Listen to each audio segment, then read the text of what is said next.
जे आपल्याला हवंय ते आपण यांच्याकडनं करून घेतलं पाहिजे. म्हणजे आता आमचे मोरे साहेब नेहमी विधानसभेत बोलतात, फक्त रस्त्यांवरच बोलतात. मोरे साहेब, का नाही तुम्ही डम्पिंग ग्राउंडवर बोलायला पाहिजे होता ना?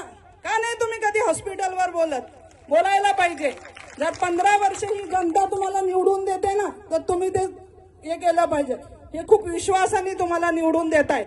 तुम्ही कधीतरी विधानसभेत हे मुद्दे बोला, ही सगळी लोक तुमचा स्टेटस ठेवतील, पण ते तुम्ही केलं पाहिजे असं मला यावेळेस वाटतं. मी काय कुठल्या पक्षाच्या विरोधात किंवा नेत्याच्या विरोधात इथं बोलण्यासाठी नाही आली, पण एवढं नक्की का मी तुमच्या बरोबर आहे. जेव्हा जेव्हा तुम्ही उभे राहाल कुठल्याही लढ्यासाठी, तर तुमच्या बरोबरीने मी उभी राहीन, मागेही उभी राहणार नाही. का तुम्ही खड्ड्यात पडल्यावर मी मजा बघेन, का मी तुमच्या पुढेही उभी राहणार नाही, का तुम्ही मला ढकलून द्याल ना मी गपचूप बसेल. त्याच्यामुळे मी तुमच्या बरोबर उभी राहीन एवढंच या प्रसंगी सांगते. कारण 76 वर्षात